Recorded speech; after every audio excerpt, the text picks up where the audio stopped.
کہ یقیناً پشاور میں اتنا ایک بڑا واقعہ ہوا ہے اور پھر ہمیں مجبور کیا جاتا ہے اس طرح کے، کیونکہ کالج کے بچے ہوں، آرمی پبلک اسکول کے بچے ہوں، کسی یونیورسٹی کے بچے ہوں، کسی بھی پاکستانی کے بچے ہوں، وہ ہمارے بچے ہیں۔ ہمیں رونا تب آتا ہے کہ ان بچوں کے ساتھ جب ہم جا کر روتے ہیں۔ آرمی پبلک اسکول میں واقعہ ہوا، ہم گئے وہاں روئے، وہاں یونیورسٹی میں واقعہ ہوا مردان میں، ہم گئے وہاں روئے، دوسرے جگہوں پر واقعات ہوتے ہیں ہم جا کر روتے ہیں، لیکن یہاں ایک مدرسے کا واقعہ ہوا ہے، آج ہمارے ساتھ کوئی رونے والا نہیں ہے۔ رونا اس پر آ رہا ہے کہ آخر ہمارے ساتھ رونے والا کیوں نہیں ہے؟ کیوں مدرسے کے بچوں کا خون اتنا سستا ہو گیا ہے؟ کیا مدرسے کے طالب علموں میں خون نہیں بہتا، پانی بہ رہا ہے اس میں؟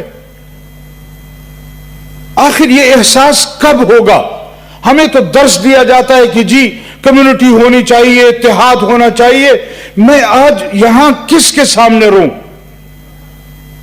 کہ میرے اپنے ساتھی کہتے ہیں آپ خاموش ہو جائے، آپ خاموش ہو جائے۔ میں تو ان سے بھی گلہ کرنے کا روادار نہیں ہوں، اور جن کا دفاع یہ کرنا چاہتے ہیں میں سمجھتا ہوں کہ ان بیچاروں کی حکومت بھی نہیں ہے۔ حکومت جن کی ہے ان سے سوال کرنا چاہتا ہوں کہ آخر یہ ہو کیا رہا ہے؟ کیا پی ڈی ایم کے جلسوں کو روکنے کے لیے آپ کو دینی مدرسے کے طالب علم ملے ہیں؟ کیا پی ڈی ایم کے جلسوں کو روکنے کے لیے آپ کو عام پاکستانی ملا ہے؟ ہم نے تو یہاں آن دا فلور کہا تھا کہ اپوزیشن اس وقت سر ہتھیلیوں پر نکلی ہے، آئے نہ ہمیں گرفتار کریں، آئے ہمارے خلاف کارروائی کریں۔ خوف کس چیز کا ہے آپ کو؟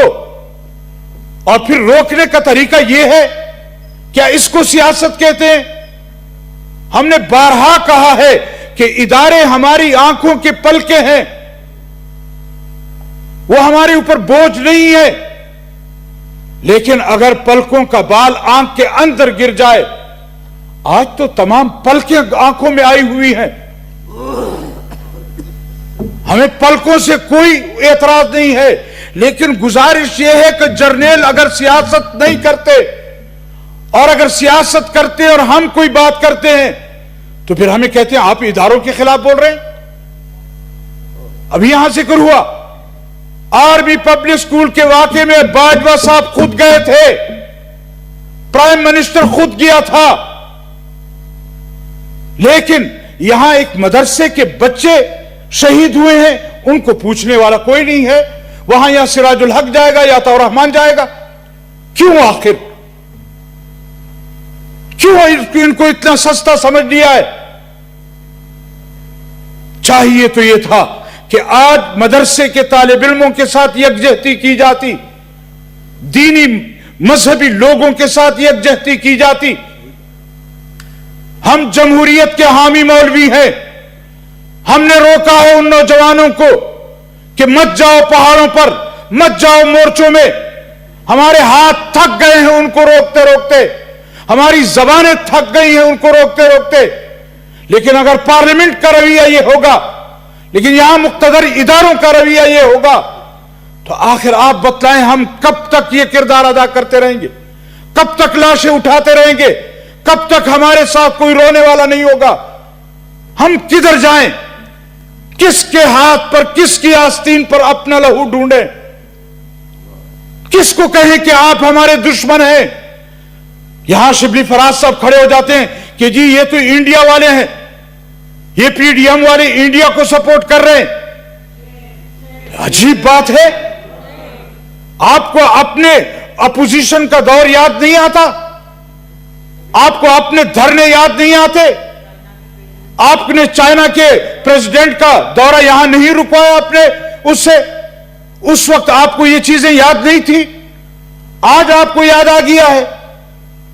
اور یہ ایک حقیقت ہے کہ اس سے آپ جتنی آنکھیں چھپائیں، جتنا ہمارے یہ لوگ کہیں کہ ہمارا سیاست سے کوئی کام نہیں ہے، لیکن ہے، اور اگر ہے تو پھر اعتراض برداشت کرنا ہوگا۔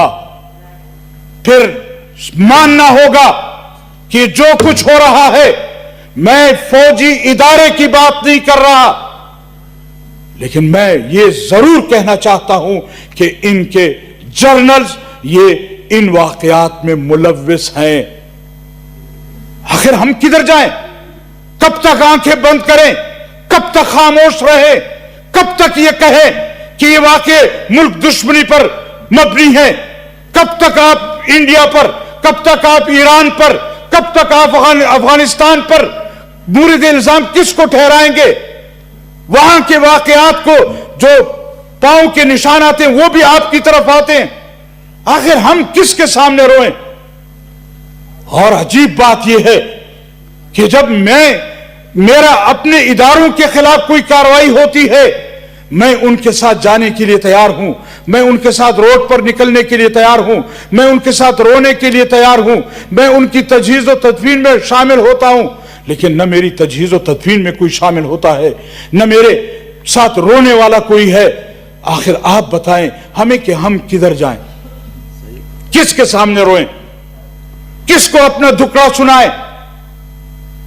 लिहाजा मैं आज यहां पर हाउस में आपके रवैये से भी नाला हूं, यहां के अपोजिशन के रवैये से भी नाला हूं, और इन लोगों तो मैं इसलिए वो नहीं करता कि इन बेचारों की हुकूमत है ही नहीं, इनको कुछ पता ही नहीं है, इनको इल्म ही नहीं है कि हुकूमत चलाई कैसी जाती है या चलती कैसी है। ये सिर्फ झंडे लगाने के आदी है, बस ये अपने मराहत के आदी बन गए हैं। इसके अलावा इनको कोई मुल्क, कोई अजीज नहीं है, कोई अवाम अजीज नहीं है, इनको हुकूमत से कोई सरोकार नहीं है। सिर्फ इस चीज से सरोकार है कि बैनुल अक़वामी एजेंडे की तकमील कैसे होगी, FATF को कैसे बिल कैसे पास किए जाएंगे। ये क्या रवैया है? और फिर वो ऐवान जिसको हम कन्फेडरेशन कहते हैं, जिसको हम ऐवान बाला कहते हैं, यहां पर भी इन लोगों का रवैया यह होगा। तो मैं दस्तबस्ता गुजारिश करूंगा कि इस ऐवान को ऐवान समझे, इसको कौम की आवाज की जगह समझे, यहां हम लोगों को भी बोलने की इजाजत दें। इतनी मुद्दत के बाद अगर ऐसा कोई वाकया हुआ है, अगर आज ये वाकया इस मदरसे पर ना होता, किसी फौजी कैंप में होता, किसी आर्मी पब्लिक स्कूल में होता, तो फिर भी आप हमसे पूछते कि रूल्स को सस्पेंड करूं या ना करूं। फिर भी आप हमें कहते कि हम इस तरह करें या ना करें। हमारे आने से पहले आपने रूल्स भी सस्पेंड कर देने थे, आपने उस पर बहस भी करा लेनी थी, आपको एहसास भी होता। लेकिन आज गरीब मदरसे का तालिब इल्म मरा है, साहब बिल्कुल ये वो शहीद हुआ है, नहीं तो गलत है, लिहाजा किसी को एहसास नहीं है। मैंने इस पे डिबेट करानी थी, बट देखें मैं ये नहीं चाहता कि डिस्ट्रप्शन हो, मैं बिल्कुल इस पे डिबेट कराना तो अगर आपने डिबेट करानी थी, इस इशू को अहम समझना चाहिए था। जब सुबह यहां मुश्ताक साहब ने बात की और दुआ के बाद आपने कहा कि इस क्वेश्चन आवर के बाद मैं आपको बात करने दूंगा, फिर उसके बाद आप इसको एजेंडे को क्यों चला रहे हैं? क्या उसको सस्पेंड नहीं किया जाता? क्या हमारी रिवायात नहीं है? क्या पिछले सोमवार को ये इस तरह सस्पेंड नहीं किए गए जजीरों के लिए? और अगर उस पर बहस हो सकती है तो इन मासूम बच्चों के खून को क्यों रायगा देने जा रहा है? याद रखिए, हम इस मदरसे के वाक़े को रायगा नहीं जाने देंगे, बिल्कुल नहीं जाने देंगे। हम पूछेंगे साहब, और साहिब इक़्तिदार से भी पूछेंगे, कुछ आपसे और उन जिम्मेदारों से पूछेंगे। और अजीब बात यह है कि आज भी उस मदरसे पर कोई सिक्योरिटी वाला नहीं है, आज भी नहीं है। वजह क्या है? आज भी मस्जिदें उसी तरह पड़ी हैं, यानी इंतजार है कि कल फिर PDM के जलसे को रोकने के लिए फिर कोई साजिश की जाएगी, फिर PDM के जलसे को रोकने के लिए कोई धमाका किया जाएगा। खातिर जमा रखो कि जो ऐलान PDM ने किया है उसके मुताबिक पेशावर में वो इज्तिमा होगा, हर सूरत में होगा। आपने जो करना है कर लो, हम अपनी जानी हथेलों पर रख कर आए हुए हैं, जो मर्जी है कर लो। लेकिन याद रखो कि ये वक्त हमेशा नहीं रहेगा, एक वक्त था कि उधर ये पार्टियां उधर थी, आज ये पार्टियां इधर हैं, कल ये उधर होंगी। ये मत जाने कि इनकी हुकूमत है, इनकी कोई हुकूमत नहीं है। लेकिन मैं उन इदारों को भी कहना चाहता हूं कि हमेशा आपकी हुकूमत नहीं रहनी, हमेशा आपका इख्तिदार नहीं रहना। आपने भी इस कौम को जवाबदेह होना है। या तो सियासत से किनारा कश हो जाओ, जाओ अपने बॉर्डर को संभालो, और अगर सियासत करनी है फिर आपसे भी पूछा जाएगा। मैं आखिर में एक मरतबा फिर उस जामिया के तलबा के साथ हमदर्दी का इजहार करते हुए उन बच्चों के लिए दुआ गो हूं, अल्लाह ताला उनकी शहादत को कबूल फरमाए, उनके दर्जात को बुलंद फरमाए, और अल्लाह ताला हमें हिदायत दे कि हम इन हालात से कौम को निकाल सकें। Thank you Maulana Tariq.